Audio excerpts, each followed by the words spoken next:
그리고 바울 사도가 고백합니다. 내가 바라옵나니, 내가 원하옵나니 라고 말합니다. 바울이 원하는 것이 무엇입니까? 나의 경제, 권력, 진척을 위하여 내 자신을 저주를 받아 그리스도에 대해서 끊어질지라도 내가 원하오라 라고. 사랑하는 성도 여러분, 바울 사도는 자신이 저주를 받아 그리스도에게 끊어질지라도 원하는구나 라고 말합니다. 이 말이 저는 잘 이해가 되잖아요. 아니 어떻게 내가 저주를 받아 하나님께 끊어질지라도 원하는가? 저주라는 게 무엇입니까? 누군가로부터 저주의 말을 들으면 여러분 어떻습니까? 어때요? 여러분 저주의 말을 들으면, 저는 저주의 말을 듣는 저를 향하여 저주를 한다고 하면 저는 속에서 확 올라올 것 같고, 아니 당신이 무엇이든 날 저주. 저주는 뭡니까? 사람의 존재, 그 가치를 무시하는 것입니다. 사람으로서 인정하지 않을 때에 저주가 나와요. 그러니까 어때요? 내 존재 가치가 무너지니까 속에서 올라와요. 사람이니까 움직이는 거예요. 움직이는 것입니다.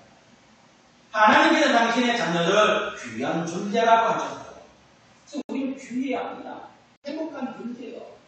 그래서 하나님께서 우리에게 이 귀한 하나님의 형상으로 지음받은 아름다운 존재, 이것이 바로 우리가 자존감이죠. 존심이라는 것입니다. 그런데 이 저주를 받으면 어때요? 이 자존감이 무너지는 거예요. 사람들이 자신을 잃어버리지 않기 위하여 꿈꾸는 것이에요. 자신감과 자존감은 비슷하다고 생각해요.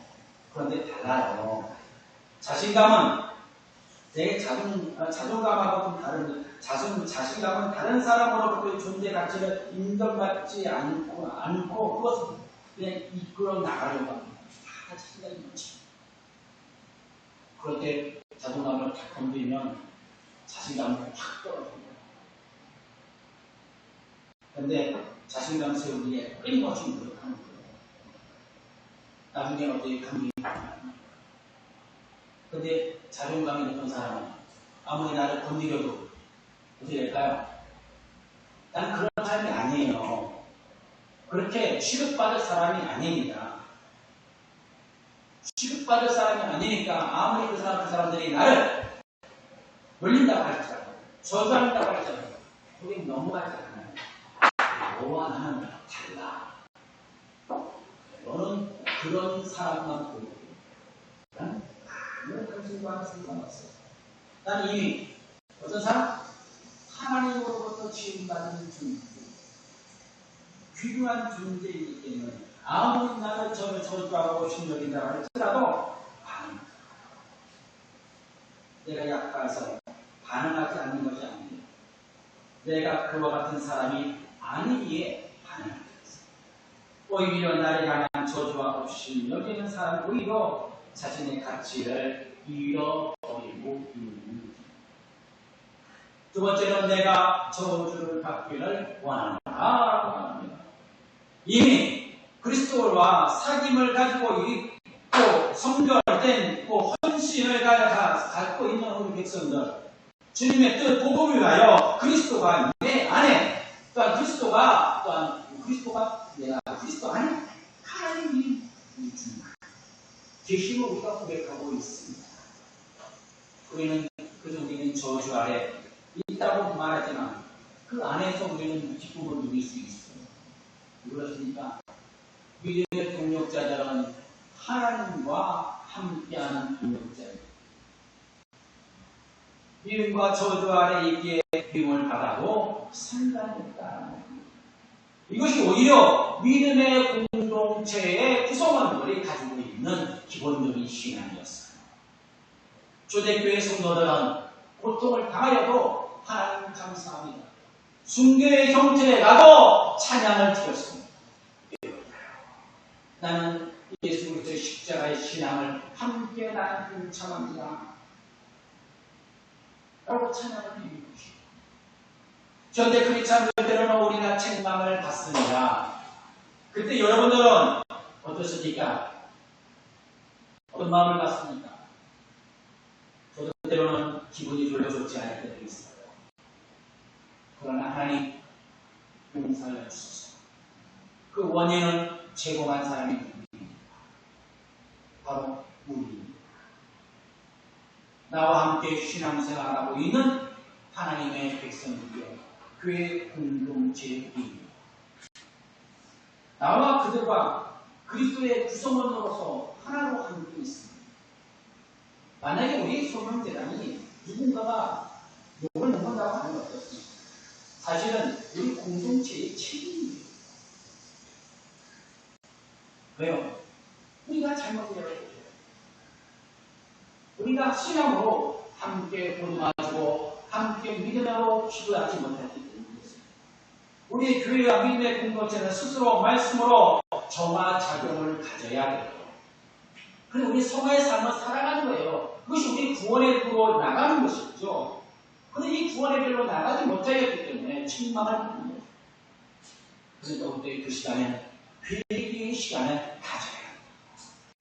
우리가 저주의 길로 가지 않기 위하여 하나님 그를 위하여 나를 위하여 하나님의 공동체를 위하여 하나님의 나라를 위하여 기도하시오.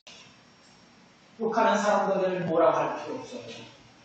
실수 있습니다. 그런데 보이니까 많은 거예요. 그럼 내가 인정하는 거예요. 당신은 그렇게 보이는군요. 나는 아닐 수도 있어요. 그거 어때요? 그거에 대해서 공감하는 거예요. 그래서 보일 수 있습니다. 당신의 마음이 아니라 함께 기도하십시오. 이게 날마다 삶을 살아가는 우리 믿음입니다. 세 번째로는 저주받은 이유는 그리스도의 제자라고 하는 증거입니다. 왜 우리가 저주를 받습니까? 그리스도의 제자이기 때문에 저주입니다. 예수 십자가는 이방인뿐만 아니라 유대인들에게는 수치스러운 것이었어요. 아니, 어떻게 크리스찬이, 아니 하나님의 아들이라고 하는 분이 십자가에서 죽을 수 있느냐? 아니 이 세상을 구원할 자가 어떻게 십자가에 죽을 수 있느냐? 십자가는 죽은 수치였습니다. 예수께서는 제자들에게, 우리에게 잡힐 때 제자들이 모두가 붙어서 그랬어요.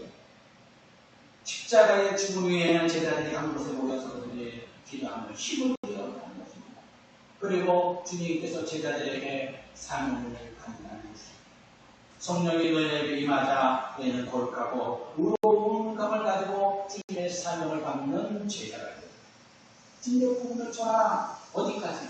땅 끝까지 이르러 내 진리되어라. 성령 받음에 그들은 어떻습니까? 오히려 저주를 받는 것에 대해서 부끄러워하지 않았어요. 그 당시에 저주받는 것에 예수 믿는다는 그 자체로 저주받았어요. 그들이 실수로 저주를 받은 것이 아닌, 그들이 잘못으로 저주를 받은 것도 있겠지만 그보다도 예수 믿음으로. 지금 어떻습니까? 예수 복음에 의해서 우리가 저주를 받습니까? 책망을 받습니까? 손가락질을 받습니까? 아니에요. 우리들의 실수로, 우리들의 삶에 올바르게 성화된 삶을 살지 못했기 때문에, 구원받은 자로서의 삶을 살지 못했기 때문에 저주를 받습니다. 우리는 하나님 앞에 우리 저주받는 것에 대해서 축복이고 고백입니다. 시편 133편 13절의 말씀에 보니까 헬몬에 있으리 시온의 산들이 내린 것보다 거기서 여호와께서 복을 명령하셨으니 곧 영생이라고 말씀합니다. 여기서 헬몬에 있으리라고 하는 것은 헬라어로 번역을 하면 그 뜻은 저주라고 하는 뜻입니다. 근데 하나님께서도 구약에도 헬몬에 있으리, 그들에게 큰일로 받을 때 여호와의 복이 임하였다. 저주가 안 듣는 어때요? 저주라고 하는 것은 파멸이었다는 뜻입니다. 이스라엘 백성에서, 이스라엘 아브라함의 자손에서 떨어져 나갔다는 것입니다. 대표적인 사람들이 누굴까요? 우리가 이방인, 또한 하나님을 섬기지 못하는 사람들이라고 표현하고 있습니다. 또한 질병이 있는 분들, 한세병으로서 이스라엘 백성들의 민족으로서 구별되게 따로 떨어져서 살아가는 사람들이었습니다. 격리되어 살아가는 사람들이었습니다. 그와 같이 제자들은 저주받은 사람들이었습니다. 사회 공동체로서 배척받고 축출당한 사람들이 제자들이었습니다. 이게 저주입니다. 그런데 헬몬 이스라엘 여호와께서 복을 명령하셨고 곧 영생이라. 사랑하는 성도 여러분, 사도 바울은 사회로부터 저주를 받았으나 그리스도로부터 복과 영생의 복을 받았다. 그것을 성도들에게 선포하고 있어요. 바울은 유대인들도 그와 같은 영광을 얻기를 원하노라 라고 말씀합니다. 하나님의 언약을 받은 민족이라고 자랑하였으나 그 언약을 잃어버린 자라고 표현하고 있어요. 현대 크리스찬들 어떻습니까? 은혜를 받고 축복을 받아야 돼요. 받았다는 것입니다. 그런데 오히려 생명의 세상에 영광만을 누리게 됩니다. 그래서 우리 다시 한번 회개해야 될 줄을 믿습니다. 예수 그리스도의 복음 때문에 저주를 받는 삶을 누려도 하나님 감사합니다. 이 삶이 저주로 끝나는 것이 아니라 나에게는 축복이요, 영광이요, 기쁨으로 다가와야 됩니다. 그와 함께 우리는 진도를 누구와 함께? 그리스도와 하나님의 영광을 놓칠 뿐만 아니라 스스로 그리스도를 떠난 온 것을 고용하고 있는 모습을 볼 때가 있어요. 바울은 단순히 고백하고 있습니다. 내 권력 친척이가요, 내 자신을 저주를 받아 그리스도에게 끊어질지라도 원하는 바로다. 무엇 때문에? 그 권력들이 다시금 주님의 복음으로 돌아오기를, 하나님의 백성으로 회복되기를, 그렇다면 그 회복이 되기를 원한다면 그 내가 설령 그리스도에 끊어질지라도 십자가에 예수께서 내온 것과 같은 신앙을 내었어요. 스데반 이사님이 십자가를 끌어낸 숭배에 있으면서 하나님 앞에 바라보는 저들의 죄를 용서하여 사하여 주시옵소서라고 기도하는 것과 같은 신앙입니다. 바울은 저주받은 백성들인가요? 주님받지 않았어요. 심지어 예수 그리스도에 끊어질지라도 내가 원합니다. 고백합니다. 그들을 구원받기를 원합니다. 누가? 이스라엘 백성들이 구원받기를 원합니다. 언약의 말씀을 다시 회복하기를 원합니다. 우리 현대 기독교인들 가장 행복한 것이 어떻습니까? 크리스찬의 행복이 무엇입니까? 다시 그리스도의 행복을, 그리스도의 말씀을 회복하기를 원합니다. 성령의 은혜를 회복하기를 원합니다. 그것이 바로 하나님께서 저에게, 바울 사도에게, 예수 그리스도에게 주시는 말씀입니다.